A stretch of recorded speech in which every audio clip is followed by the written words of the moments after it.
بسم اللہ الرحمن الرحیم. ایک نئے پروگرام کے ساتھ آپ کی خدمت میں حاضر ہے. گیلانی صاحب، آپ کو پتہ ہے کہ بجٹ پیش ہو چکا ہے. اب اس کی پارلیمنٹری پروسیڈنگز جاری ہیں.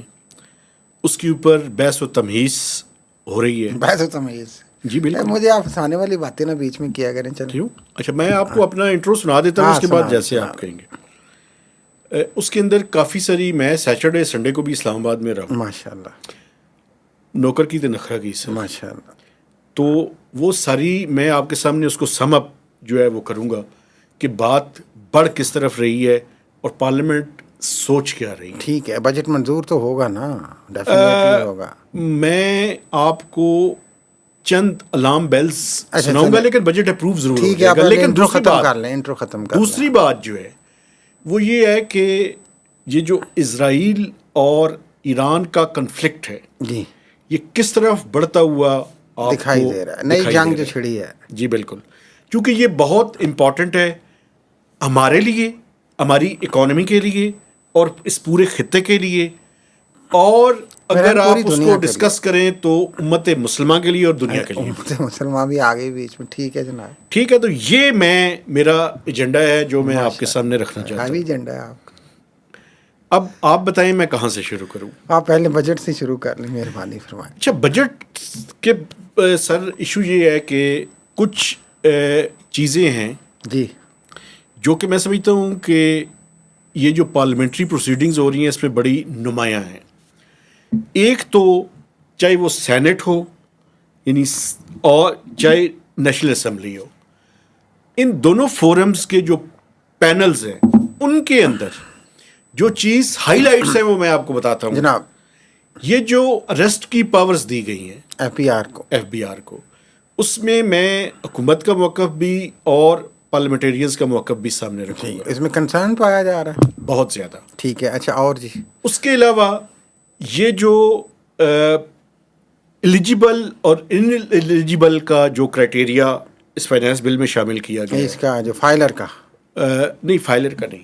اگر آپ کوئی ایسٹس خریدنا چاہتے ہیں، وہی نان فائلر کے والے سے. نان فائلر نہیں ہے یہ ٹرم چینج کر کے انہوں نے وہی، اگر آپ ٹیکس نہیں دے رہے تو آپ پہ یہ ہوگا. نہیں، بات سن لینا، میری بات کرنے دیں گے تو میں بتاؤں گا. اگر آپ کی ورتھ 1 کروڑ روپیہ کی ہے، ٹھیک ہے. اچھا، تو آپ 1,30,00,000 روپے سے زیادہ کی پراپرٹی نہیں خرید سکیں. اوکے. آپ کے لیکوڈ ایسٹس کی ورتھ اتنی ہونی چاہیے کہ آپ یہ خرید سکیں. تیسری جو امپورٹنٹ ترین بات ہے وہ یہ ہے کہ بنیادی طور پر اریسٹ اور جو ایف بی آر کی پاورز زیادہ کی جا رہی ہیں اس کے اوپر پارلیمنٹیرینز کا کنسرنز ہے. اور وہ چاہتے کیا ہیں؟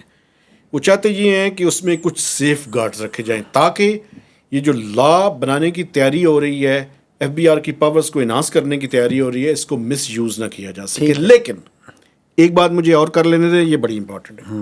پورے پاکستان کے اندر ٹیکس چوری اتنا بڑا ایشو ہے کہ میں آپ کو ایک مثال دیتا ہوں جو آج چیئرمین ایف بی آر راشد محمود لنگڑیال صاحب نے پارلیمنٹ کے سامنے رکھی ہے. اور وہ یہ ہے کہ پورے پاکستان کے اندر 10 ارب روپے کی ورتھ شو کرنے والے بندوں کی تعداد پتہ ہے کتنی ہے؟ صرف 12. ٹھیک ہے. ماشاء اللہ. اگر ایف بی آر کے یہ لوگ F6 F7 E6 E7 کے 2 سیکٹرز کو دیکھ لیں، میں اس بات پہ I can bet on it, شاید 500 سے 1000 لوگوں سے زیادہ، یہ میں کم تعداد بتا رہا ہوں. کراچی بڑے شہروں میں ہوں گے. اچھا مختصراً نہیں، میں تو 2 سیکٹرز کی بات کر رہا ہوں. آگے بڑھیں نا. بجٹ صرف یہ ایف بی آر کی پاور تو نہیں ہے نا، تھوڑا سا اور جو بیان کرنا ہے آپ کر لیں. سولر پینل کے اوپر ہاں جی کنسرن ہے کہ جو امپورٹ سٹیج پہ 18% جی ایس ٹی ہے، احتجاج بھی کیا ہے. اس کے تیسری بات جو سب سے بڑا ہے وہ یہ ہے کہ آپ جو سولر پینل کے علاوہ منیمم ویج ہے جو 37,000 روپے ہے، اس کو بڑھا کے کم از کم 40,000 کیا جائے. یہ میجر چیز جو ہے وہ سامنے آ رہی ہے. اس کے علاوہ آج ایک بڑی امپورٹنٹ بات ہوئی ہے، وہ بھی میں آپ کے سامنے رکھنا چاہتا ہوں.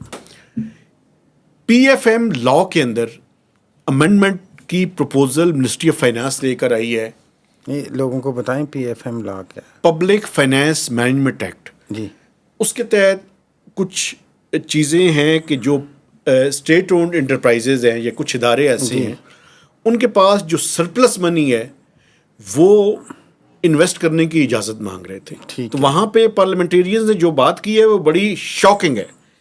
وہ یہ ہے کہ ایک ابنڈنٹ پراپرٹی جو ہے ان کے پاس 45 ارب روپے ان کے پاس پڑے ہوئے ہیں. Abundant property.